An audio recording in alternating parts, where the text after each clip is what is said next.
Good morning, everybody.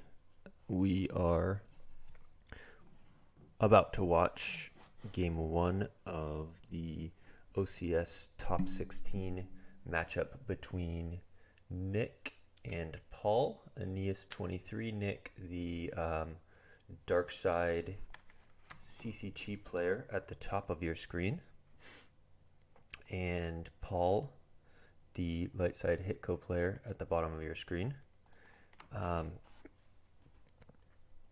They are playing game one right now. It's 10 o'clock Eastern. If you are watching this later today on a replay, game two will be tomorrow morning, same time.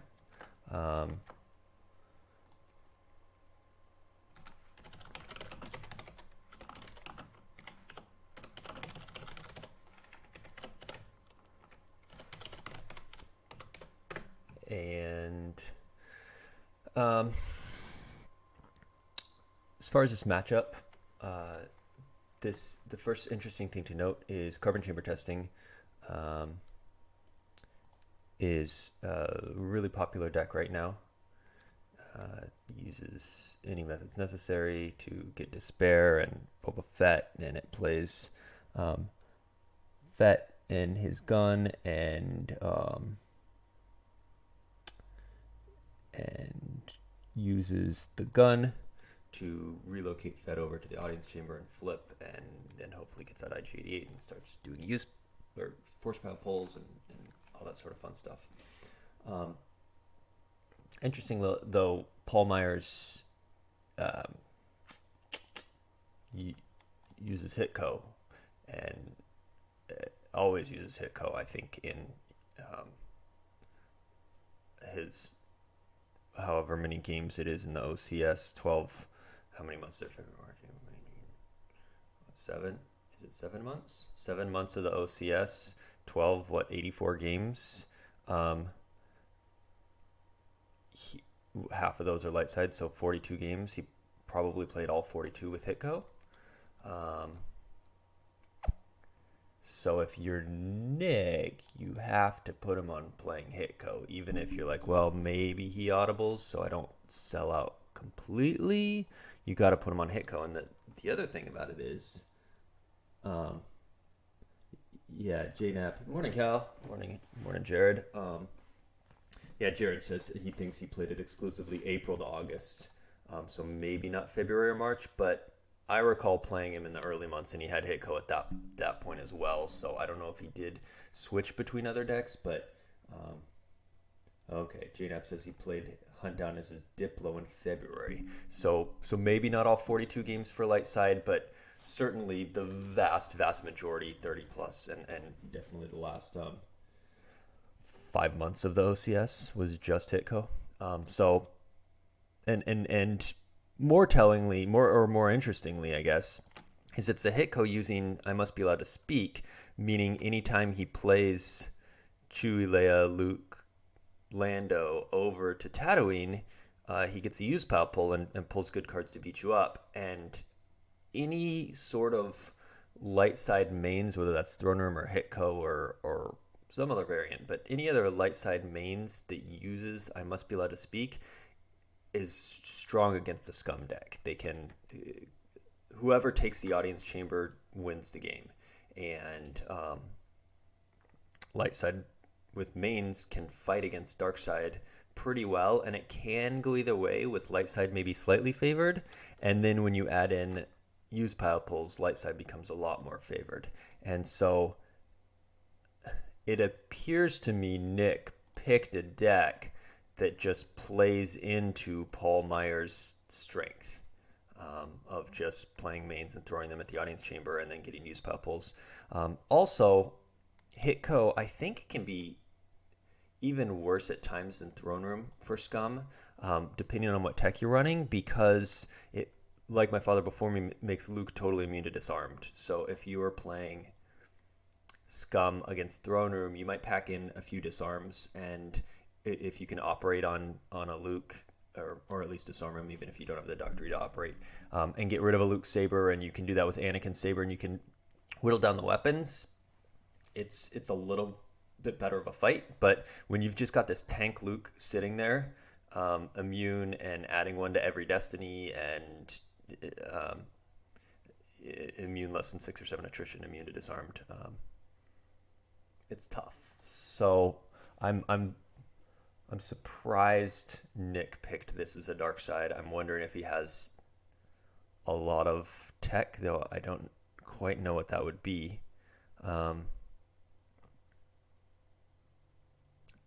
Yeah, so Paul got the opening hand Wisa also, so he that's sort of the main activation. That's probably all his activation is Boss Nass Chambers in the farm. And so getting that is huge. Now Paul's getting 12 force going forward. If he had, 10, he might be a little more choked. But I'm sure Paul was happy to see that Wisa. Jared or Nick did his initial setup and then just only drew. Did he even draw any? No, he just relocated and moved back, and then he activated or relocated Fet and then just ended his turn. Activated. He gets to activate one on Lightside's turn with the console. So yeah, I don't know. Nick maybe has a good hand to come back at him with. Or maybe he just worries about Draw Their Fire. He wanted to have 2 force saved for Stunning Leader. Stunning Leader costs a force, and Draw Their Fire would make it cost the second one. So he saved the last force and then activated with the console. So he had 2. Paul's just going for the YOLO. Let's attack turn 1, and a couple reasons he can do that. One, he did the farm pull, so he knows there is a saber in there for Luke. Obviously, if you attack with Luke and there's no saber, that's worse. But 2, because Fet can use his text to swap a card from hand, he knows there will be something like a projected telepathy or stunning leader to stop the first battle, so he wants to chew through that evasion so then he can get subsequent battles through. He might also have in his use pile like a Mandalorian mishap to cancel Fet's text and just clear Fet right now and get close to ending the game. Or an impressive, most impressive, which would cancel Stunning Leader, would be another option. Though, if you're Nick, you're looking more to, with that amount of force saved, you are looking to project telepathy, so the battle can't continue. HITCO can only battle for free on the front side, so he would not still have 2 force saved. Though he could, and he can't use Like My Father Before Me and get the saber. He used to be able to do both, now it's one or the other. So if he downloads a saber, he won't also be able to put down a force, pay that to battle, and still have 2 for telepathy. So I don't think Paul's HITCO usually plays sense. It might have one. Paul goes ahead and plays a simple tricks, thinking he's just going to be stacked at the audience chamber for a while. He's not, he being Nick, is not going to spread out to 2 battlegrounds anytime soon, and so that'll stop the objective retrieval for a while, any potential scum retrieval. JNet points out that pmyers HITCO has really stupid good Destiny and Destiny adders. He's got like Skywalkers and stuff like that. He can just clear out a lot of alien fast. Court has forfeit bonuses. And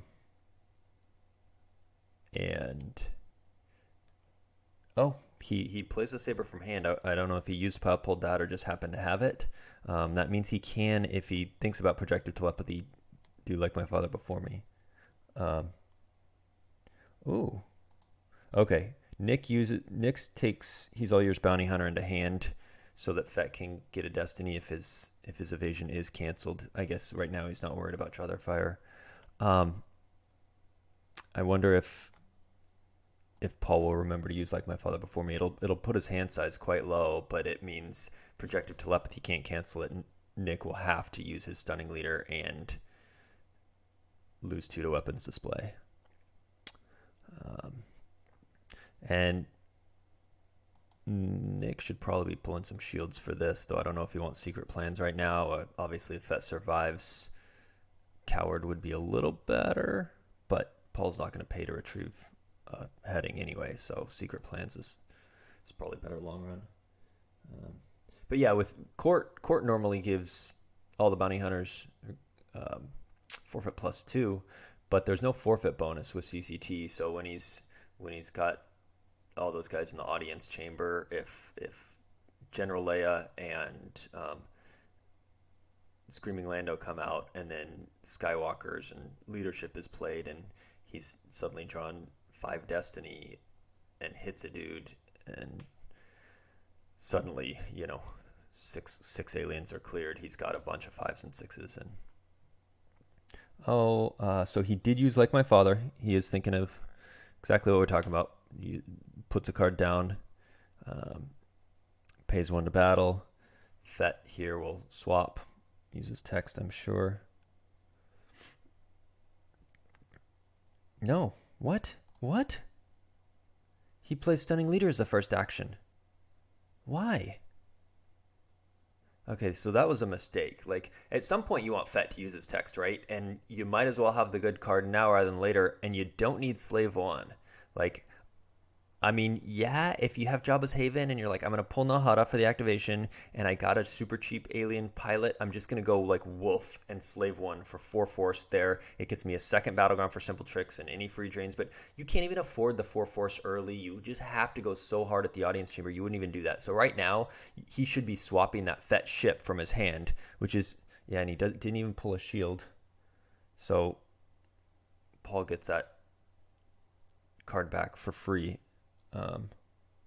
And Nick just says LOL. I think Nick's tilted at seeing the matchup. I don't know, maybe not. Maybe it's too early to say that, but those are 2 major mistakes. Here he pulls the secret plans after the retrieval, but not swapping with Fett is nuts, because you can swap with Fett, swap that ship for anything. I don't care what it is. It could be a 4-lom to cancel Luke's text so that you can clear him. It could be like, I don't know, some kind of alien like the pit alien, though you wouldn't play him in here and only in Scum, but that says he has to be targeted with sabers first, or I don't know, whatever, something to kill that Luke, something to, or maybe you have a couple stunning leaders, so swap for a second stunning leader, and maybe he's thinking, oh, I'll just do that swap next time. But what if you activate it? Like, you swap with that first and then you play the stunning leader. So that's just could be a game-killing mistake, having any card from your reserve deck in hand instead of that Fett's ship when you've got a 6-card hand. So he lost. Oh, and he lost Slave 1 from hand, and then EPP Dengar from reserve to that to the weapons display. So yeah.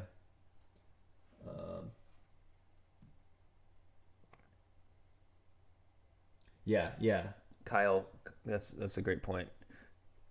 Kyle and Wolfman says, since he already had the stunning leader in hand, obviously he didn't have to swap for it. He could have swapped for an offensive card. So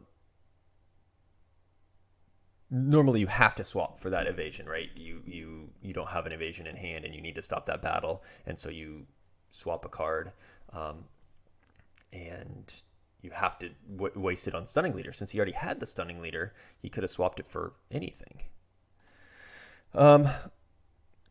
Paul draws 1 and saves 1, and that's prudent because Greedo is going to absolutely be in this dark side deck. So if Greedo comes down, light side will have to pay 1 force to fire, so they left that force saved. And Scum is going to come down from reserve deck using the objective, and then the audience chamber is going to pull an alien.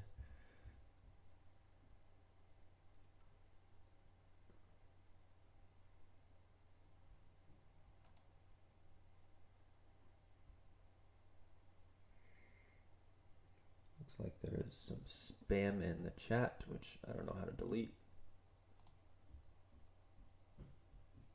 Cool. All right, so he uses audience chamber game text to grab Darrow, who grabs IG, which normally is your play because you want IG to be able to start doing force pile pulls.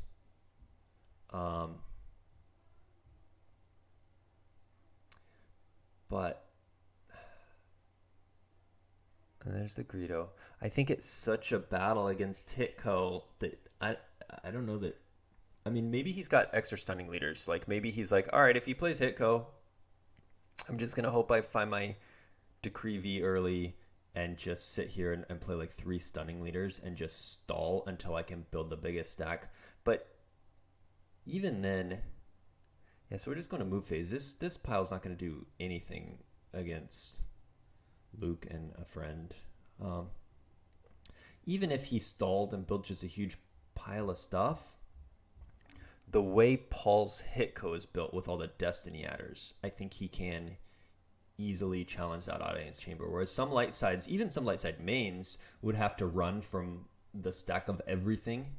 Johto and the fact that this isn't court, so it doesn't have crack vet to add 2 destinies, makes it a little weaker. And CCT also just spends a lot more slots than court on damage stuff, like You'll Be Dead and Voyeur and stuff like that, whereas court just has more guys. And so sometimes light has to run from a stacked audience chamber, but I think probably not against CCT and probably not with this HITCO. The way it's built with all the super high destiny and destiny adders, light can sit there and just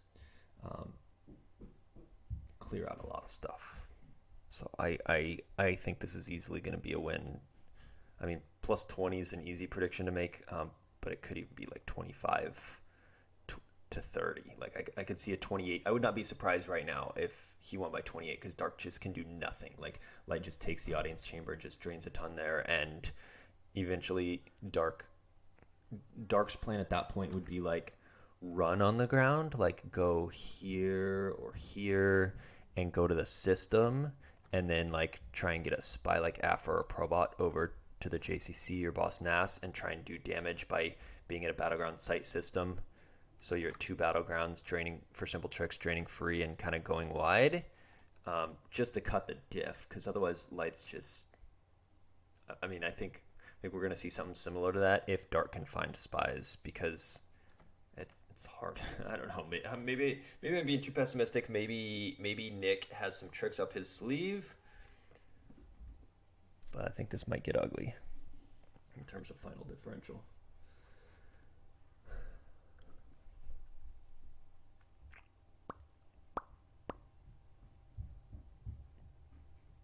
Well,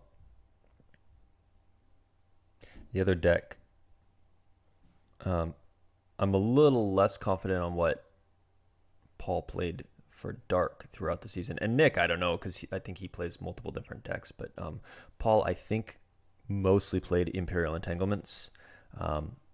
He might have played some other stuff. I don't know that he stuck with that as hard as he did with HITCO for light, but I think he played it a lot. So if you are Nick, you want something that can thoroughly beat Entanglements. But the problem is, I don't know that Entanglements loses to anything by 20 plus. Like, I think it can just grind against any light deck. It's not gonna, if you play careful and you don't take an early beat down or something, I don't know why you'd lose by a ton with Entanglements.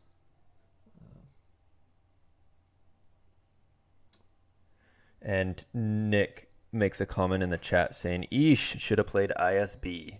And Paul Myers does a wink face. And I completely agree. I think CCT is not a good choice against any farm light side deck, farm HITCO. And especially because the farm is really good for you as ISB, because it's, you end up with a Vader there. You definitely have tons of Stormtroopers in the deck and stuff. And so it gives an extra battleground, and this is an extra battleground, and you've got your 2 Cloud City sites, and HITCO is not going to have any space. So you're just going to go like Star Destroyer to Mustafar, and then you've got ISB guys who can go 1 battleground, 2 battlegrounds, 2 Cloud City sites is 4 battlegrounds. Light can't kick you off all those. And once you're on a battleground site, whichever one it is, you can then just go spy, and light can't respond to all those threats. And ISB should beat this by, assuming it finds its Gick and doesn't get overflowed by a million. ISB should beat this by like 15 plus. I mean, I think if you're Paul Myers round 2 opponent, you should be considering that. Actually, I think me and Eric are the round 2 for these guys. So Eric, if you're watching this, or me, take note, consider ISB against this HITCO. And if you're Paul Myers watching this, just ignore everything I just said.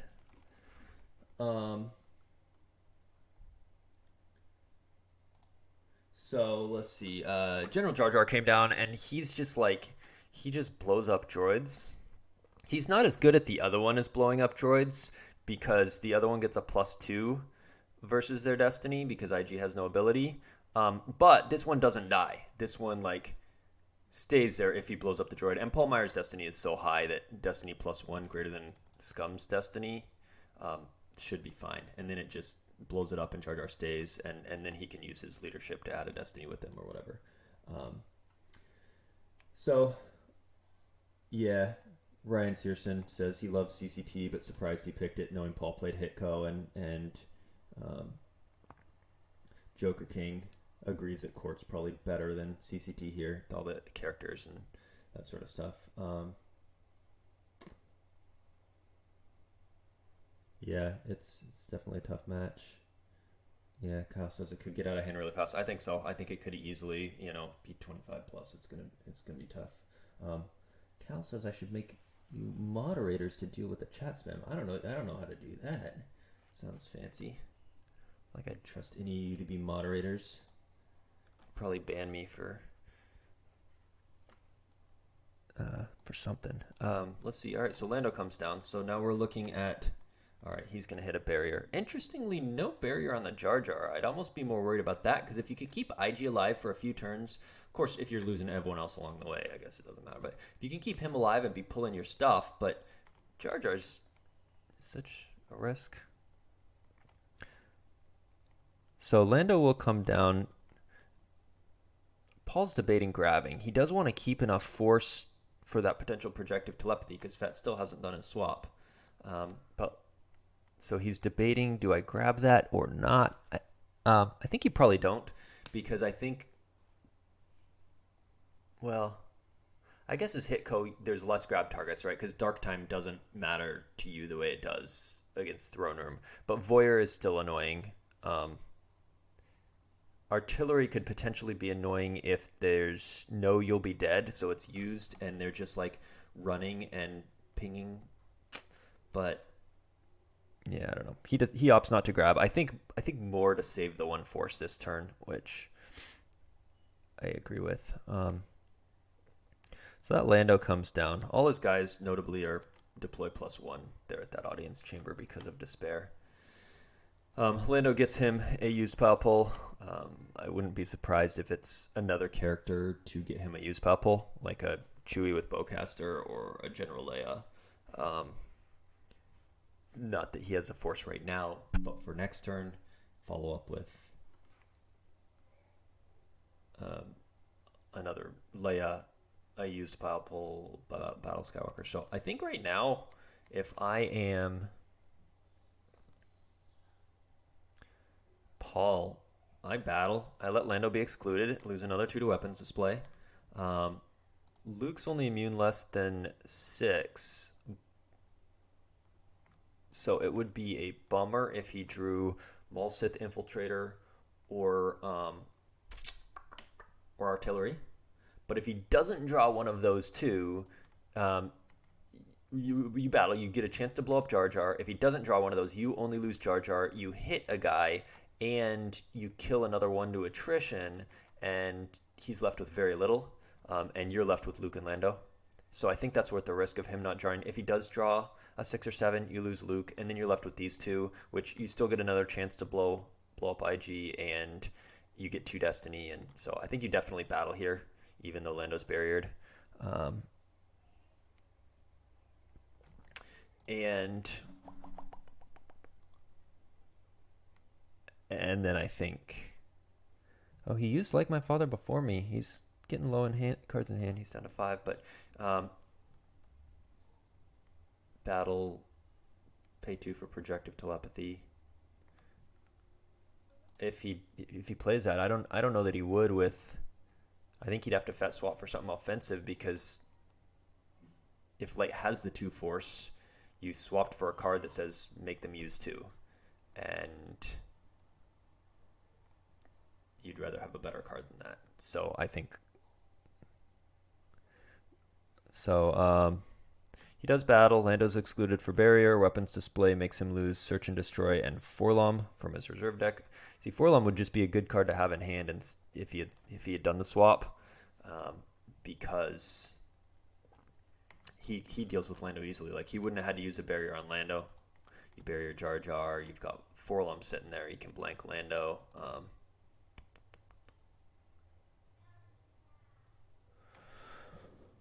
So he does a swap.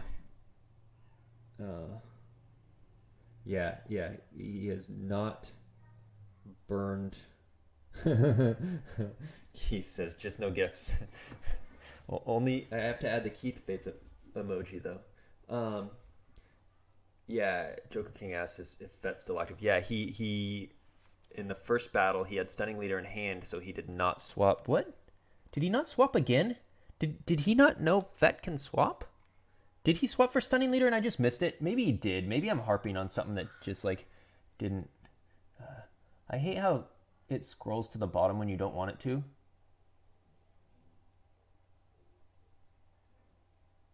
No, Stunning Leader from hand. There was never...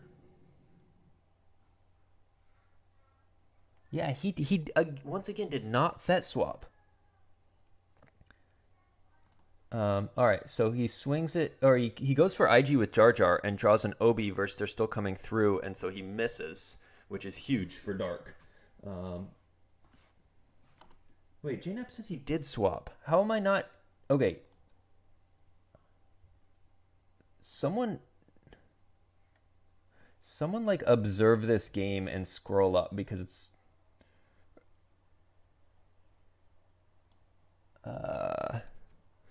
I can do a search here, Boba.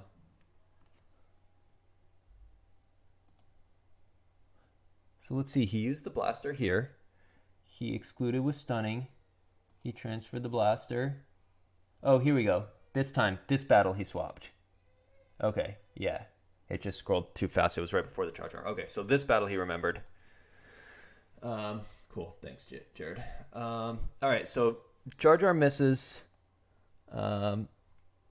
He uses hidden weapons on Luke. That would have been fantastic, but Hear Me Baby is there to cancel it. I would guess, I mean, either that's very lucky by Paul in his 5-card hand to have that. I would guess he used a used power pull on that, just knowing that. I wouldn't even be surprised if that was his first pull with Luke, was just, I'm going to go ahead and grab that and then battle the Fett, because if he swaps for, hidden weapons, I guess if you hit Fett, hidden weapons doesn't help there in that first battle. But if he has the hidden weapons and Luke's captured, it does become a lot harder for Light. So Dark's going to try and shoot. His defense value is 7, so he needs to get the artillery, but Dark feels he's just so far behind. No, and he misses. He's got a close call. Yeah, Nick says 1 card will do it. the 1 card being artillery. If he'd hit that 1 in 29 chance about a 3% of the time there, he's looking a lot better. Of course, Luke will cover, and then it just still sitting with Lando and Jar Jar. That's not in an awful spot. Depending on what's in their hand. They only have a 4-card hand. If they got nothing else and Dark gets to reinforce and Light moves out, it could totally swing the tempo of the game. But, he didn't. Actually, it's a +2, so if he said 1 card will do it, it might actually be 2 cards that would do it if he has Maul Sith Infiltrator in the deck. Or maybe he knows that's in hand or something. So leadership is played and grabbed.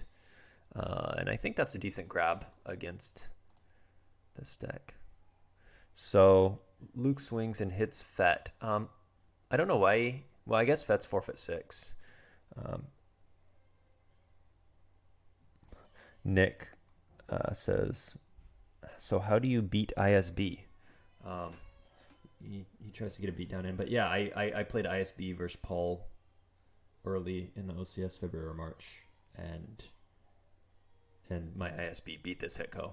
Of course, it was back before the 1,000 guys ISB iteration that is now the prominent version, but I think that's even better. But it was a Walker's version with Veers and stuff, and it still beat it.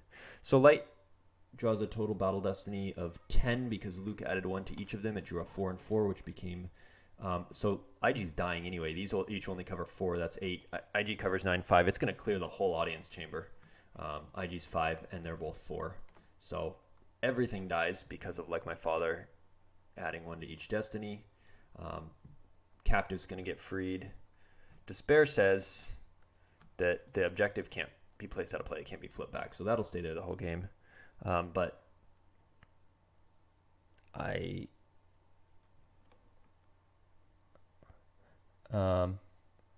someone named Locke just typed the cleaner, meaning like he just cleaned out the whole audience chamber. I don't know who Locke is, but I also don't know why he can type in this chat. Apparently, like, whoever set up this league didn't set it up for to be like a viewers can't talk chat. That seems... Yeah. Oh, and Nick just says, sorry for the poor showing, viewers. I'm not gonna miss work for this. GG, you advance.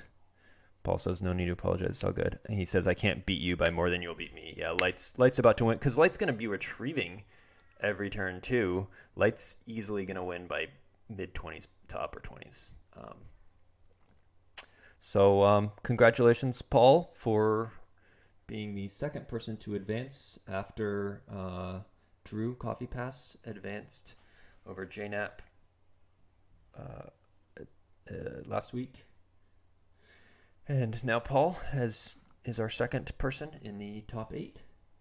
So yeah, quick one. Just an awful match. Nothing you can do. I mean, that's what a light side mains with farm card does against a dark side farm. And that's one of the annoying things I think right now about the meta is when I'm looking at decks and I'm building. I've been playing a lot in the Texas top 16 and now the OCS top 16 and the Corona Cup, and I'm the open player on my team. So looking at the decks and I'm like, all right, you got ISB for dark, right? ISB is great, but everyone knows it's ISB and it's right. You played ISB 1,000 times. But then you look at dark and every dark side besides ISB, there's Black Sun. That's another one. Black Sun's decent. It has some bad matches. I think No Idea just destroys Black Sun. But Black Sun exists. But besides ISB, like all the dark sides are on Tatooine. You've got Court is on Tatooine. CCT is on Tatooine. Entanglements is on Tatooine. Watto is on Tatooine. And so when you're looking at like, what other darks can I play? Maybe I'll build a Watto. How's Entanglements? Then you're like, oh yeah, Light plays the farm card. And you're like, oh, I'll play CCT. And you're like, oh yeah, Light plays the farm card. And you're like, in my Texas Mini World's top... All 3 of my top matches, actually, top 16, 8, and 4, I was playing Throne Room, and I just floated Imbats. I didn't even play the farm. I was still doing the docking bay puller, and I just floated this, because I'm just like, if they play Court or CCT or whatever, I want use pulse. I'll just start Cytor, docking bay puller, and farm card, and like, I lose on Walkling there, which sucks, but like I'd rather have used pulse. And it's really bad for the dark meta right now because so many dark side decks are on Tatooine and light side just plays the farm card and beats them up. And so yeah, I don't know what can be done about that, but I hope design does do something about that because right now dark is really pigeonholed into like ISB or decks that get beat up by light side mains with farm card. So it's kind of disheartening looking for dark decks. So yeah, I don't know. It just seems like a bad meta call by Nick and quick match. So yeah, thanks for watching, guys. Thanks for the comments and streaming. So have a good one.